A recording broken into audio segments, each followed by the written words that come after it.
Hi, everyone. My name is Upkar. Hi. And I work for IBM. I'm a developer advocate. You probably saw me outside at the desk with Lisa and Max. So, yeah, so my lightning talk is on serverless computing. Who here has heard of serverless? Almost everybody. That's awesome. And who here has done a side project or some sort of project in serverless? OK, cool. And how many of those are in production? Very cool. OK, so I get similar responses. I do this every once in a while to see what the community is doing. So I'll take the next couple of minutes just to go through what is serverless and then do a quick example. And then my group and I, we do meetups on serverless as well. I focus on Apache OpenWhisk, which is an open source distributed serverless computing engine. So I got this from the Cloud Native Computing Foundation, which is really cool if you want to dive into serverless. They have a white paper. And essentially, I highlighted some stuff in green. But the concept is you don't have to worry about server management. Somebody else is taking care of it. And you just focus on writing your code. Whatever you write, it's build, executed, scaled in response to exact demand. So you're not paying for time when your app is not being used. So that's the idea. I've seen some typical use cases are, people write their REST APIs, and then most of the serverless platforms, including Apache OpenWhisk, comes with an API gateway. So you can put that in front of your functions. We call them functions. Functions are the code that's actually running on the platform. And you can do things like authentication, rate limiting. So I've seen people use it for that.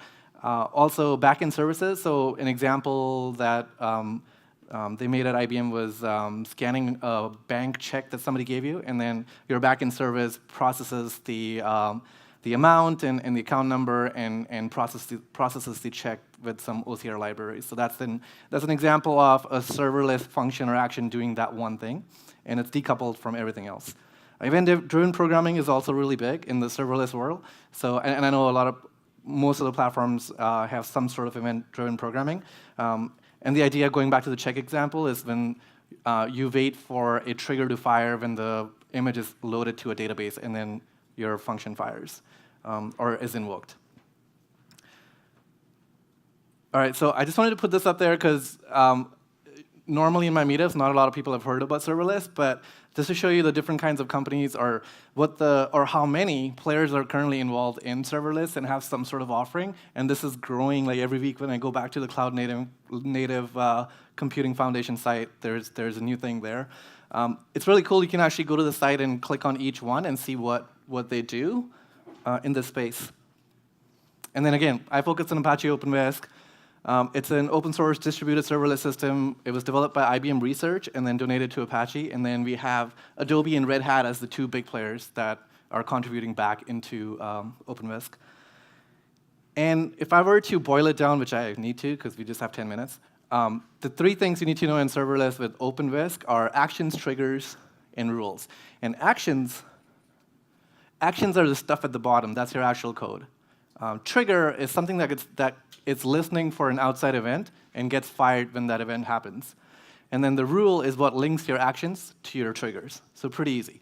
An example here is, if you look on the top left, an event could be a social event. So somebody created a pull request on GitHub, or somebody merged something, or there's a new message in Slack that could fire an event. You could look for database changes like the example I gave before. IoT is another good example, but with IoT you have to be a little careful because there's a lot of events happening. But usually IoT platforms let you bundle all of those into one and deal with the traffic that way. Yes? Why are the Go, Rust, C, Ruby, and Bash in different color? I have no idea. Actually, the color doesn't matter. Okay. I like blue a lot. That's the reason. So good question, and good segue to the different languages that are offered on OpenWhisk. So the usual suspects: JavaScript, Node, Java, Python, all of those. Plus, there's an option to put in a Docker image. So if you see something, or you don't see your favorite language here, as long as you can package up in Docker, you can push it up to Apache OpenWhisk. All right, so again, that's your code. Trigger is what is listening for events, and then things are connected by rules. And they kept it separate for a reason. The triggers, actions, and rules are considered as first-class citizens in the OpenWhisk world, so you can actually pass them around and create them programmatically as well. This is a little bit more detail. I won't go through this, but I wanted to point out this is what OpenWhisk sort of looks like behind the scenes. And if you see, there's an Nginx server that is looking for that's the first HTTP server and does SSL termination and then passes the request on to the next thing, which is controller. Controller is the brain of OpenWhisk, so to speak. It does a couple of things. It does authentication, authorization, make sure you are allowed to do what you're trying to do. Then it also grabs your action from wherever it's stored, and then it decides where to invoke it. So the bottom line, the invoker pools are all the Docker containers that are actually running. And the controller does load balancing, and then it pushes an event onto Kafka bus to some channel with the exact invoker's ID as the name, so the right invoker can pick it up and run it. So it's not a true pub/sub system. But the point of this slide, again, is to show you that most of the stuff you see here is already in existence, right? So Nginx, CouchDB, Apache CouchDB, Apache Kafka. So what they've done is they've taken all of this together and created a solution out of it, which I think is pretty cool. There's not a lot of new learning. It comes with a handy command line interface called Whisk, so WSK. And you can work with actions. Every action that you invoke gives you back an activation ID. So you can go back in history and see what happened given an activation ID. Package is how you bundle your actions, triggers, and rules. So there is a big community where people are submitting packages. For example, Cloudin has one, Kafka has one, GitHub. So if GitHub gives you a package where you can listen to certain things, right? So they have their own set of triggers, rules, and actions inside that package. So it's a good way to bundle things together and share with everybody else. OK, and then how do you write your action or your function? So this is a very simple hello world in JavaScript. And 3 things you need. One is an entry point, so it has to be a function. And the function can be called anything. If it's called main, that by default gets called. Second thing is you need to pass in an object in JavaScript. In Python, it's a dictionary. And in Java, it's a JSON object or something. So it varies by language. And then for JavaScript, rule number 3 is you need to send out an object as well. So those are the 3 rules.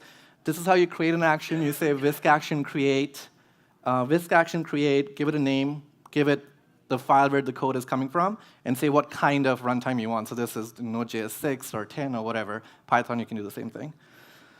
All right, once you do that, this is how you invoke it. So you say whisk action invoke hello.js, and it gives me back an activation ID. It's running so the command line interface is asynchronous. It just returns back with an activation ID. And then the function is invoked in the backend. But if you say -r, then it waits for the result to come back. And then this is how you pass a parameter, -p, and give it a name. So name gets passed into params.name. So simple enough.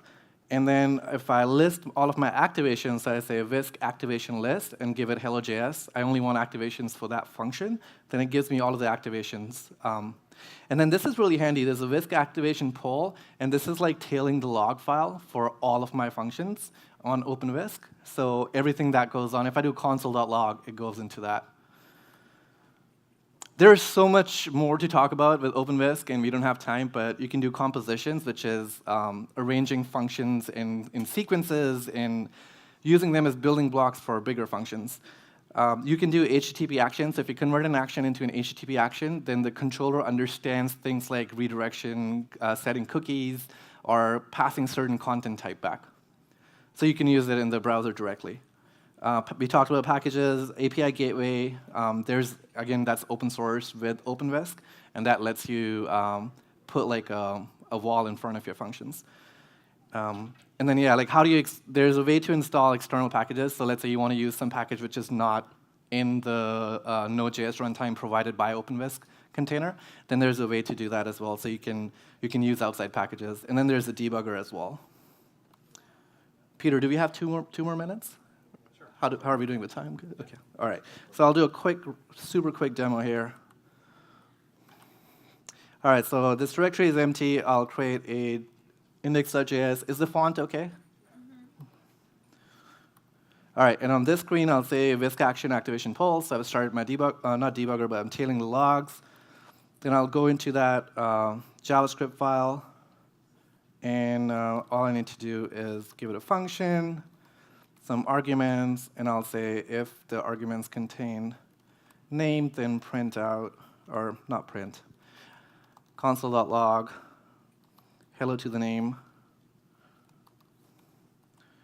And also, I need to return a process, object. The other thing with JavaScript you can do is return a promise. That's also supported. So it has to be one of those two things.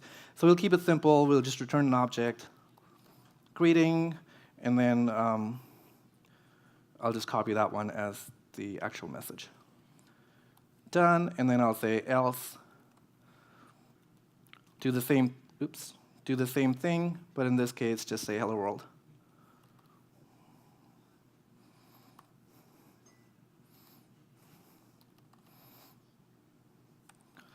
OK, that's it. That's my function. And then I'll go back, and now I'll publish it.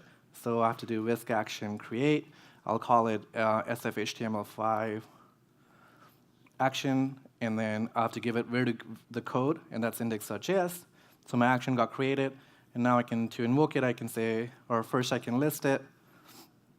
So it's that one right there. And now I can say action invoke sfhtml5 action. So it gave me an ID back. But if you see on this side, it gave me the message back, so it got fired. If I set that with -r, then it waits and gives me the result back. And the last thing is if I say -p name Upkar, then an error happens. So of course, I forget this often. So it's args.name, and then and also I need to change it. That one has it. That one, thank you. So how do you update an action? Is whisk action update sfhtml5 action. So use the same file. So that updates my action with the latest code. And if I run that again, now this one should have the right thing. Yeah, here. So that's a quick demo on OpenWhisk. There's also an Electron app that lets you visualize all of your actions that were invoked. So the red things here are sort of cold start of the Docker images, containers, or things that failed. And then so it gives you can sort of see why or how long your functions are taking and why. Cool, that's it. That's my time. Peter, thank you. Thank you.